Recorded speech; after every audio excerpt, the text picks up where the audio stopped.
Bonsoir frères et sœurs. Ce soir, je vous propose de faire une lecture dans l'épître de Paul aux Éphésiens, au chapitre 1er, et nous lisons à partir du verset 11.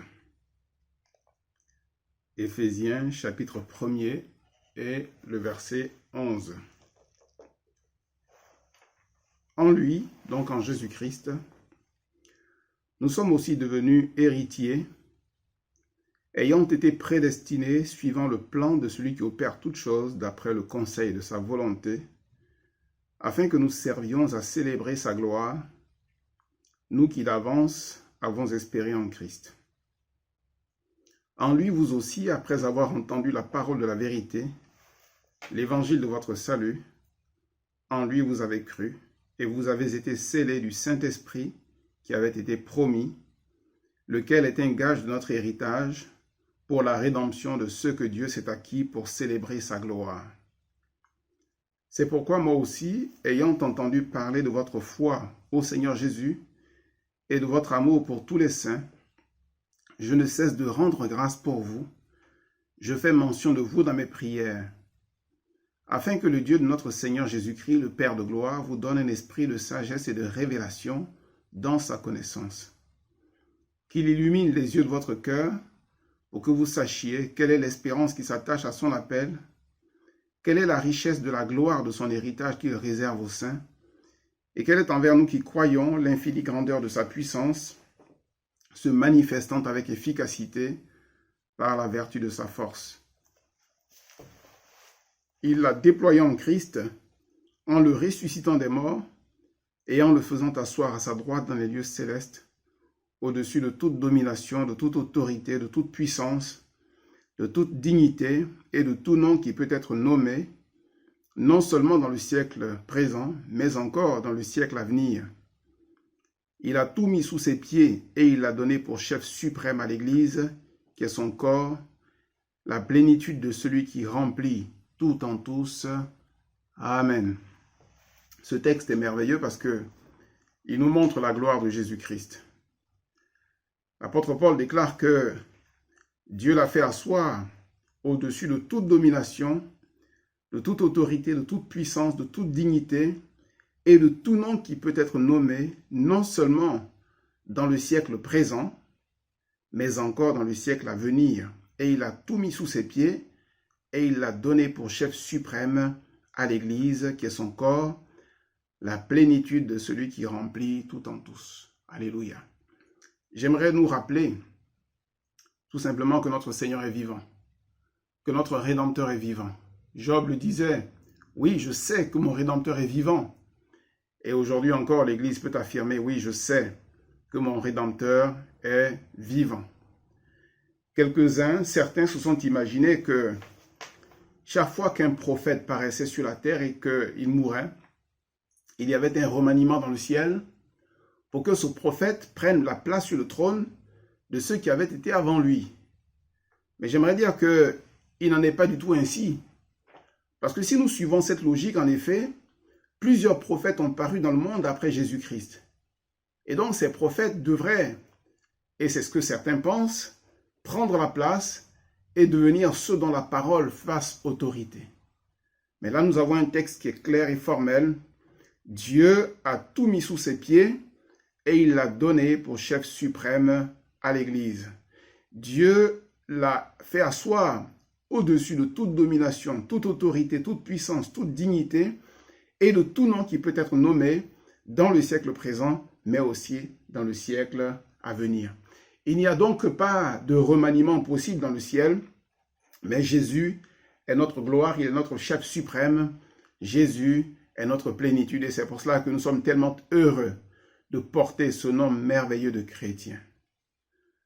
Paul donc va, à travers ce passage, tourner nos regards vers celui qui nous a tellement aimés et qui s'est offert à la croix pour notre salut. Paul va orienter nos regards vers le ciel et nous allons contempler l'ineffable. Nous allons être rassurés dans notre cœur de réaliser que nous appartenons à celui qui a tout pouvoir dans le ciel et sur la terre. Et tout en orientant nos regards vers le Seigneur Jésus-Christ, il va formuler 3 prières. Et ce soir, j'appelle l'Église de Christ, le peuple de Dieu, à prier et à demander ces trois choses au Seigneur. Le titre de ce message sera « Je demande au Seigneur trois choses ». Cela, bien sûr, fait écho à une parole que David a dite dans le psaume 27 au verset 4. David dira « Je demande à l'Éternel une chose que je désire ardemment. » Et quelle est cette chose que David demande au Seigneur? Il voudrait habiter toute sa vie dans la maison de l'Éternel afin de contempler la magnificence de l'Éternel. Cet homme qui avait appris à avoir une relation intime avec le Seigneur, d'ailleurs, il s'écrira « Regardez, Dieu s'est choisi un homme pieux en parlant de lui-même, en parlant de sa relation avec le Seigneur. Et le Seigneur rendra de lui ce témoignage, j'ai trouvé David, homme selon mon cœur, qui accomplira toutes mes volontés. » Et David dit, je désire une chose ardemment. Je voudrais habiter toute ma vie dans la maison de l'Éternel. Et le Seigneur va lui accorder cette chose. David, donc, partant de là, va vivre des révélations extraordinaires. Il va devenir intime avec le Seigneur parce qu'il habite près du cœur du Seigneur. Parce qu'il est proche de Dieu. Le ciel va lui être dévoilé, va lui être ouvert et il va contempler les choses extraordinaires. Dans des moments de crise en Israël, David, parce qu'il est proche du Seigneur, va être capable d'entendre la voix du Seigneur. Et le Seigneur va lui indiquer la réponse, la solution, afin de faire face à la crise. Dans des moments difficiles de sa vie personnelle, il va se tourner vers le Seigneur. Même dans le désert, là, son âme est assoiffée de Dieu.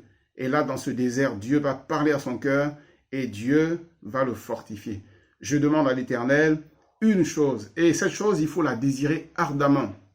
Parce que le Seigneur a fait la promesse, si nous demandons, alors il est celui qui nous accorde ce que nous avons demandé. Jésus fera, il dira plus tard, demandez et l'on vous donnera. Et puis, on va un peu plus loin, nous voyons un autre homme qui s'appelle Agur, c'est le roi Salomon qui nous donne cette révélation. Cet homme a prié en disant à Dieu, je te demande deux choses. Je te demande deux choses. David a demandé une chose qu'il désirait ardemment. Et cet homme demande deux choses qu'il désire aussi ardemment parce qu'il va dire au Seigneur, ne me les refuse pas avant que je meure. C'est dans le livre des Proverbes au chapitre 30. Il dira, ne me les refuse pas avant que je meure. Et quelles sont ces deux choses qu'il va demander au Seigneur? Il va demander au Seigneur d'éloigner de lui la fausseté, d'éloigner de lui le mensonge, afin qu'il puisse marcher dans la vérité, être pur, craindre le Seigneur et faire sa volonté. Et puis la deuxième chose qu'il demande au Seigneur, c'est que Dieu pourvoie à tous ses besoins, afin qu'il ne soit ni trop riche, ni trop pauvre, de peur que dans la richesse, il renie le Seigneur, ou que dans la pauvreté, il fasse des choses répréhensibles, et ainsi donne un mauvais témoignage, et jette ainsi l'opprobre sur le Seigneur à qui il appartient. Mais il va demander ces choses avec ardeur en disant, Seigneur, ne me les refuse pas avant que je meure. Il veut voir la gloire du Seigneur. Il veut entrer pleinement dans la volonté de son Seigneur. Et je crois de tout mon cœur que Dieu, dans sa bonté, l'a exaucé.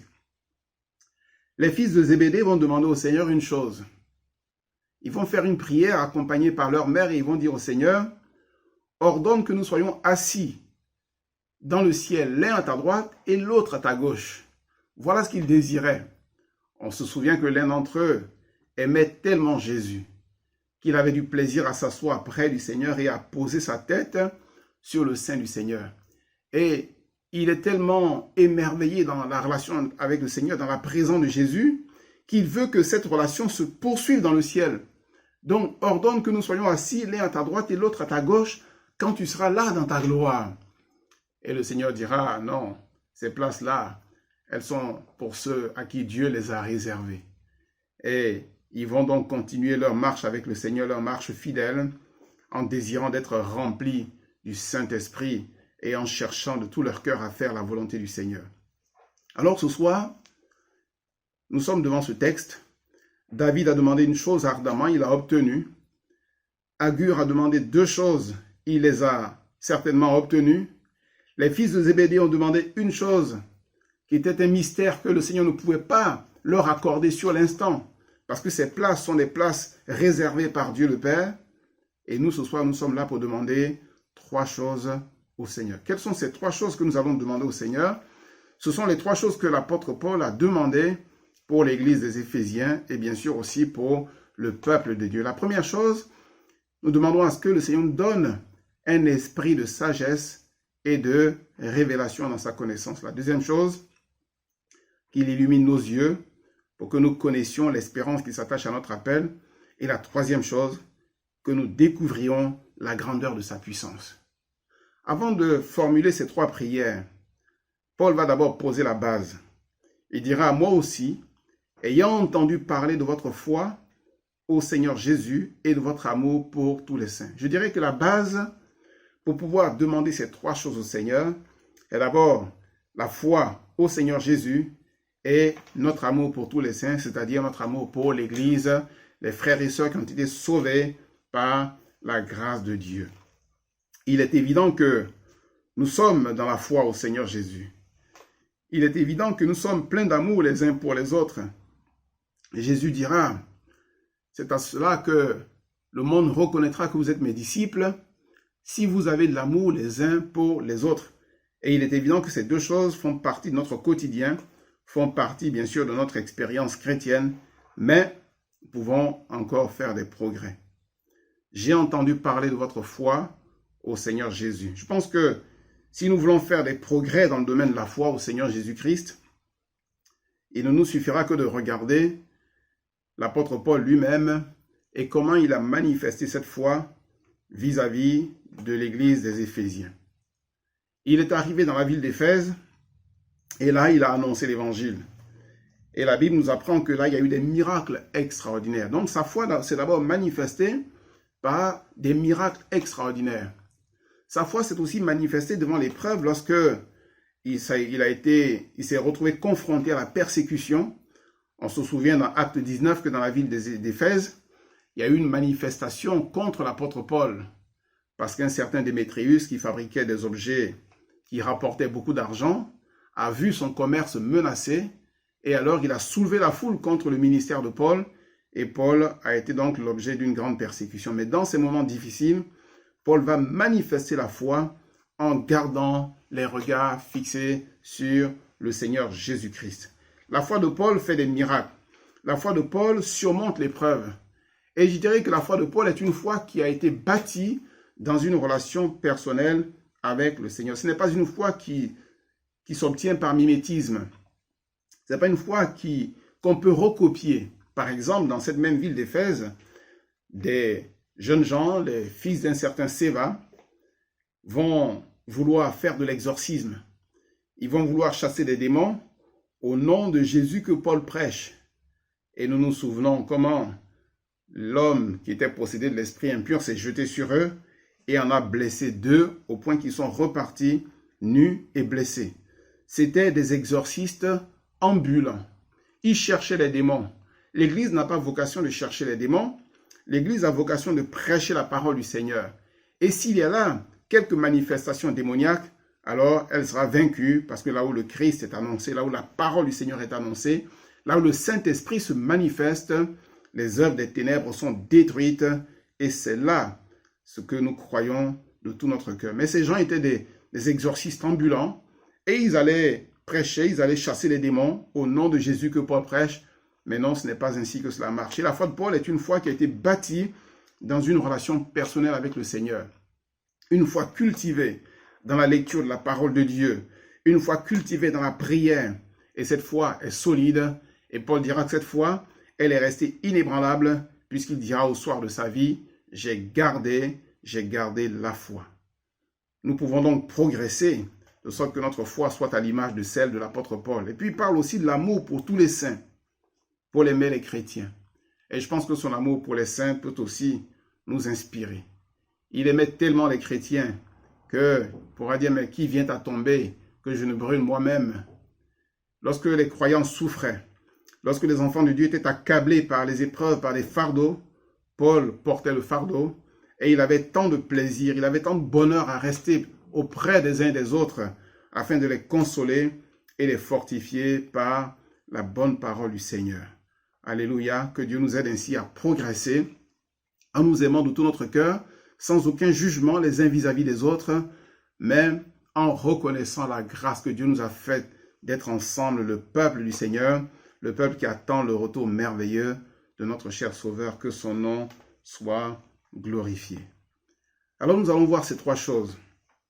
La première prière, Paul dit, je ne cesse de rendre grâce pour vous à Dieu, et je prie pour que le Seigneur, le Père de gloire, vous donne un esprit de sagesse et de révélation dans sa connaissance.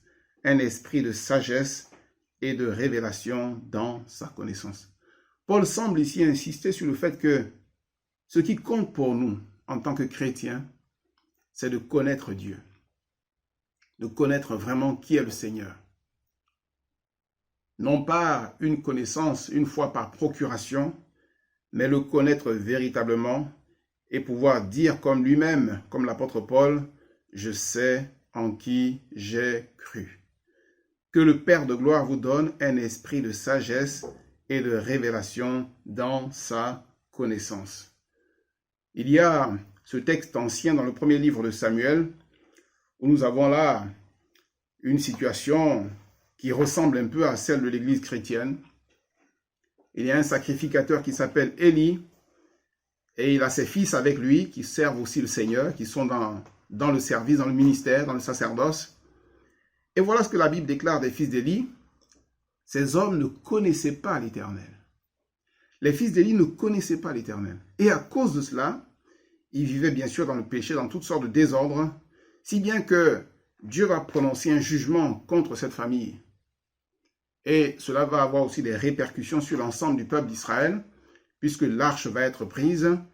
Et lorsque la nouvelle viendra de la prise de l'arche, de la mort des fils d'Élie, il nous a dit que la belle-fille d'Élie, qui était enceinte sur le point d'accoucher, va effectivement accoucher. Et là, alors qu'elle est mourante, elle va prononcer cette parole terrible, la gloire est bannie d'Israël. Ikabod, ce qui signifie la gloire est bannie d'Israël. Comment la gloire peut-elle être bannie d'Israël? Israël, c'est le peuple de Dieu. Le peuple de Dieu est toujours associé à la gloire de Dieu. La Bible affirme que, à cause du péché, tous les hommes vivant dans le péché sont privés de la gloire de Dieu. Ils sont tous privés de la gloire de Dieu. Mais lorsque nous sommes réconciliés avec Dieu par le ministère de Jésus-Christ, par la mort de Christ, par son sacrifice à la croix de Golgotha, alors nous devenons participants de la gloire de Dieu. Nous devenons ainsi participants de la gloire de Dieu. Et Israël avait été rendu participant de la gloire de Dieu. Mais voilà que cette femme affirme, la gloire est bannie d'Israël. Il y a là comme un cri de désespoir. Cette parole, elle est jetée aux oreilles du peuple du Seigneur. Le peuple de Dieu va-t-il rester insensible et ne rien faire pour que cette gloire revienne? Ou va-t-il chercher à ce que le lien, la relation brisée soit rétablie avec le Seigneur? Il y a une note d'espoir puisque plus tard, un jeune garçon est dans la maison d'Élie. Il s'appelle Samuel. Il est tout jeune et il entend, pendant la nuit, il entend appeler Samuel, Samuel. Oui, la gloire revient et Dieu appelle son peuple. Église, Église. La gloire revient lorsque les hommes, des femmes deviennent capables d'entendre la voix du Seigneur. La gloire du Seigneur revient. Et voilà que là où on avait dit Ikabod, la gloire est bannie d'Israël, on reconnaîtra que Dieu parle à travers le jeune Samuel qui va devenir un prophète extraordinaire et qui va prier pour le peuple et qui va à nouveau amener le peuple dans la crainte du Seigneur. Il va amener le peuple à se tourner vers le Seigneur. Il va amener le peuple à adorer le Seigneur. On reconnaîtra à travers lui l'autorité spirituelle parce que Dieu avait illuminé son esprit. Dieu lui avait donné un esprit de sagesse et de révélation dans sa connaissance. Plus tard, 2 hommes s'en iront chercher des animaux perdus et on leur dira, mais il y a ici un prophète. Tout ce qu'il dit ne manque pas d'arriver. Tout ce qu'il dit, on l'appelait le voyant. Et il savait. Et quand il voit venir ces jeunes gens, le Seigneur lui dira, mais voilà, celui dont je t'ai parlé la veille. Oui, un esprit de sagesse et de révélation dans sa connaissance. Peuple du Seigneur, dans ces temps de confinement, cherchons vraiment la face du Seigneur. Que Dieu parle à notre cœur. Que Dieu nous enseigne. Que Dieu nous restaure. Que Dieu nous donne d'avoir des révélations, des choses cachées que nous ne connaissions pas. Que le Seigneur puisse nous entraîner dans ces choses, dans cette vie surnaturelle, miraculeuse, afin que nous ne soyons pas dans l'expectative devant la situation du monde, mais que nous puissions véritablement connaître le cœur de Dieu, nous puissions connaître les choses que Dieu, dans sa bonté, veut accomplir. Le Seigneur dira, mais cacherai-je à Abraham ce que j'ai l'intention de faire? Je vais faire de lui une grande nation. Alors, pourquoi lui cacherai-je ce que j'ai l'intention de faire? Dieu n'a-t-il pas fait de l'Église une grande nation? Dieu n'a-t-il pas fait de l'Église un grand peuple? Alors, cachera-t-il à son Église ce qu'il a l'intention de faire? La deuxième prière, c'est que Dieu illumine les yeux de notre cœur pour que nous sachions quelle est l'espérance qui s'attache à son appel et quelle est la richesse de la gloire de son héritage qu'il réserve aux saints. Être renouvelé dans l'espérance et connaître la richesse et l'héritage que Dieu réserve aux saints. Que Dieu réserve aux saints. Asaph est parti à envier les méchants. Il est parti à envier les méchants parce que il ignorait tout à fait complètement la gloire de l'héritage qui était le sien. Il ignorait totalement l'espérance qui s'attache à l'appel de Dieu, jusqu'à ce qu'il soit entré dans les sanctuaires. Et là, il a compris. Ses yeux ont été illuminés et il a compris. Quelle est notre espérance? Notre espérance est céleste. Quel est notre héritage?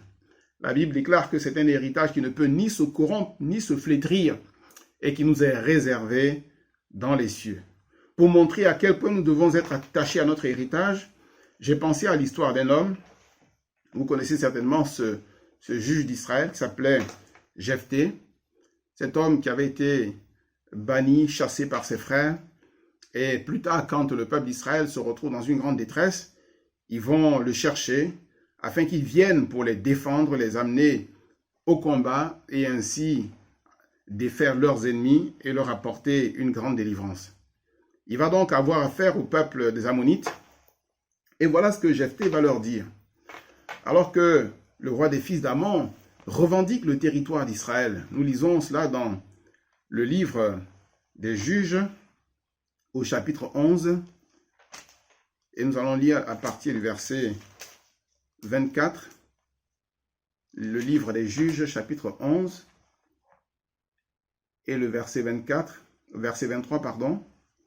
Et maintenant que l'Éternel, le Dieu d'Israël, a chassé les Amoréens devant son peuple d'Israël, est-ce toi qui aurais la possession de leur pays?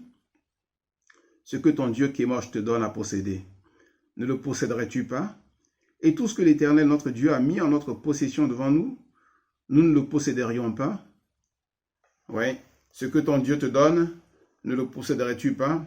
Et tout ce que l'Éternel, notre Dieu, nous a donné, a mis en notre possession, nous ne le posséderions pas. Et c'est ainsi que Jephthé va s'armer de courage, conscient de la grandeur de l'héritage qui est le sien, qui est celui du peuple d'Israël.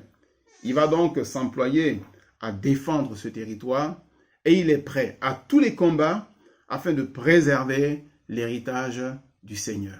Quelquefois, nous en tant que chrétiens, nous abandonnons vite la partie parce que nous ignorons l'espérance qui s'attache à notre appel. Nous abandonnons vite la partie parce que nous ne voyons pas les richesses extraordinaires que Dieu, dans sa bonté, nous a accordées. Nous ne voyons pas l'héritage qui nous est promis. Nous marchons comme voilés, comme dans les ténèbres. Nous ne contemplons pas, émerveillés, toutes les richesses qui sont là, qui s'offrent à nos yeux, aux yeux de la foi. Mais que le Seigneur, effectivement, puisse illuminer les yeux de notre cœur, afin que nous comprenions, que nous sachions quelle est cette espérance. Il n'y a pas de peuple qui espère comme l'Église espère. Il n'y a pas de peuple qui soit aussi riche que l'Église, le corps de Christ, le peuple du Seigneur. Alors, bien-aimés frères et sœurs, attachons-nous à ces choses extraordinaires que le Seigneur, dans sa bonté, nous a données. Puis, l'apôtre Paul formule cette troisième prière, que Dieu illumine les yeux de notre cœur, afin que nous sachions quelle est, envers nous qui croyons, l'infinie grandeur de sa puissance, se manifestant avec efficacité par la vertu de sa force. Paul ici donc va parler de la puissance de Dieu. La puissance de Dieu en faveur des chrétiens. Quelle est envers nous qui croyons l'infinie grandeur de sa puissance. Dieu est infiniment grand, infiniment puissant envers son peuple, en faveur de son peuple. Et l'apôtre Paul va montrer quel est le summum de la puissance de Dieu. Le summum de la puissance de Dieu a consisté à ramener Christ d'entre les morts. Il l'a déployé en Christ en le ressuscitant d'entre les morts et en le faisant asseoir à sa droite. Christ est ressuscité. Le Seigneur a déployé sa puissance. Et cette puissance de résurrection, il est aussi capable de la déployer en notre faveur. Il est capable de la manifester en notre faveur pour que dans toutes les luttes et dans tous les combats, nous puissions triompher et être plus que vainqueurs par celui qui nous a aimés. Lorsque nous prions de cette manière-là, nous voyons nécessairement tous les obstacles qui barrent la route des croyants. Nous voyons toutes les épreuves, nous voyons toutes les situations difficiles que nous avons à affronter. Et nous disons, mais Dieu peut-il encore nous secourir? Et là, j'ai pensé à deux hommes, Josué et Caleb, qui vont, avec 10 autres espions, aller explorer le pays de Canaan. Et à leur retour, on sait le rapport accablant que les 10 autres vont faire. Ils vont présenter le pays comme une forteresse imprenable. Ils vont présenter le pays comme rempli de géants. Ils vont présenter l'œuvre de Dieu comme étant une œuvre impossible à accomplir. Ils vont regarder les choses comme étant totalement fermées, comme étant totalement inaccessibles, alors qu'ils ont vu de leurs yeux que tout ce que le Seigneur avait dit concernant ce pays n'était que pure vérité. Mais ces hommes vont douter de la capacité du Seigneur à leur donner de prendre possession de ce territoire, de ce pays, parce qu'il y avait là des géants, et aux yeux de ces géants et à leurs propres yeux, ils se voyaient comme des sauterelles. Comment l'Église se voit-elle aujourd'hui? Comment l'Église se voit-elle aujourd'hui? Quelquefois, l'Église se sent impuissante. L'Église jette l'éponge disant, il n'y a pas d'espoir pour le monde. L'Église jette l'éponge pour dire, mais c'est trop dur, notre pays est trop difficile. Il y a trop d'incrédulité. Il y a trop de matérialisme. Il n'est pas possible que Dieu suscite encore un réveil dans notre pays. On a tout essayé, mais rien ne se passe. Oui, quelquefois, ces pensées viennent s'imposer à notre esprit et à notre cœur. Mais voilà que deux hommes se lèvent, Josué et Caleb, et ils vont défendre le bon pays. Ils vont défendre le pays parce qu'ils ont le regard de la foi. Ils voient les géants, c'est vrai, mais ils voient Dieu plus grand que les géants. Et quelque part, l'apôtre Jean dira, celui qui est en nous est plus grand que celui qui est dans le monde. Et c'est là la vérité de la parole du Seigneur. Dieu a déployé cette puissance en Christ en le ressuscitant des morts. Il est capable de faire infiniment au-delà de ce que nous demandons ou même pensons. Oui, Dieu a voulu mettre le pays d'Israël, le peuple d'Israël, il a voulu leur donner la possession de ce pays. Et ces deux hommes, remplis de courage et de foi, ont défendu la parole du Seigneur. Parce que tout ce que Dieu dit, tout ce que sa bouche proclame, sa main a le pouvoir de l'accomplir. Effectivement, à cause de leur incrédulité, toute une génération a disparu sans voir le pays de la promesse. Mais ceux qui ont cru fidèlement à la parole du Seigneur, ils y sont entrés. Ils n'ont pas combattu avec leurs armes, mais c'est Dieu qui a combattu pour eux. Oui, parce que les armes avec lesquelles nous combattons ne sont pas charnelles, mais elles sont puissantes par la vertu de Dieu afin de renverser les forteresses. C'est Dieu le maître des combats, c'est lui qui tient l'épée qui nous assure la victoire. Et lorsque le Seigneur ouvre une porte, personne ne peut la fermer.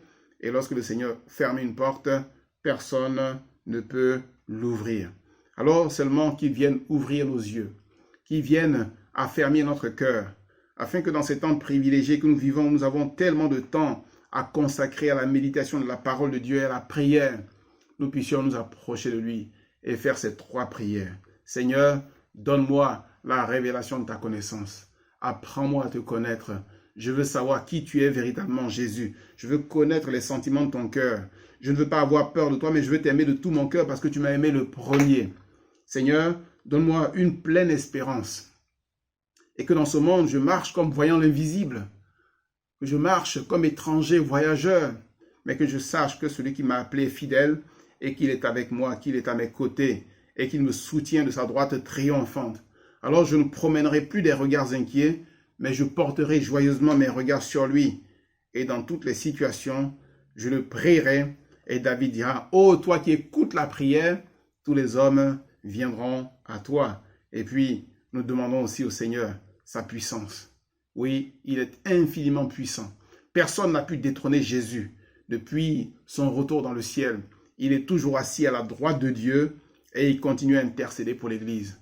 Alors, Seigneur, déploie ta puissance et que ton Église puisse être plus que vainqueur. Alléluia. Que Dieu soit béni. Ayant entendu parler de votre foi et de votre amour pour tous les saints, voilà ce que je vous amène maintenant à faire et à vivre. Nous avons la foi, nous avons l'amour les uns pour les autres. Alors que Dieu nous donne la révélation, qu'il nous donne l'espérance, qu'il nous donne sa puissance et que nous puissions ainsi renverser toutes les murailles, renverser toutes les forteresses, détruire les œuvres du diable et ainsi amener toute pensée captive à l'obéissance de Jésus-Christ afin que le monde voie la révélation des fils de Dieu, que son nom soit béni. Amen. Prions le Seigneur. Alléluia. Seigneur, nous te remercions encore ce soir parce que tu es là et parce que tu entends la voix de ton peuple. Tu entends la prière de ton Église, Seigneur. Ton Église qui est là et qui veut entièrement dépendre de toi. Ton Église qui ne veut pas être indépendante, mais qui veut garder sa main dans la tienne. Ton Église qui veut s'abriter sous ton aile d'amour, Seigneur. Merci de nous garder en paix. Et nous te demandons 3 choses, Seigneur. Ne nous les refuse pas. Non, tu ne nous les refuseras pas. Parce que tu as dit, demandez et l'on vous donnera. Si méchant comme vous l'êtes, vous savez donner de bonnes choses à vos enfants. Combien plus forte raison, le Père donnera de bonnes choses à ceux qui les lui demandent. Alors nous demandons 3 choses. Nous demandons la révélation de ta connaissance. Seigneur, fais-toi connaître à nous pour que nous ne soyons pas comme des aveugles qui avancent dans les ténèbres, mais que nous soyons vraiment un peuple éclairé, brillant comme des flambeaux dans ce monde. Seigneur, merci de nous renouveler dans l'espérance, afin que nous attendions avec joie le jour de gloire, quand tu viendras, et que nous prions avec l'Esprit en disant, viens Seigneur Jésus. Et Seigneur, déploie ta puissance au milieu de nous. Nous sommes tellement faibles, tellement pauvres, Seigneur. Viens te glorifier.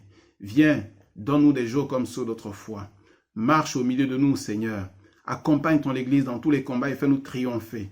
Fais-nous voir ta gloire. Réjouis nos cœurs, Seigneur. Réveille ton peuple. Et que ton Saint-Nom soit béni par Jésus-Christ, notre Sauveur bien-aimé. Amen. Amen. Merci, Seigneur. Dieu, nous croyons, confiance en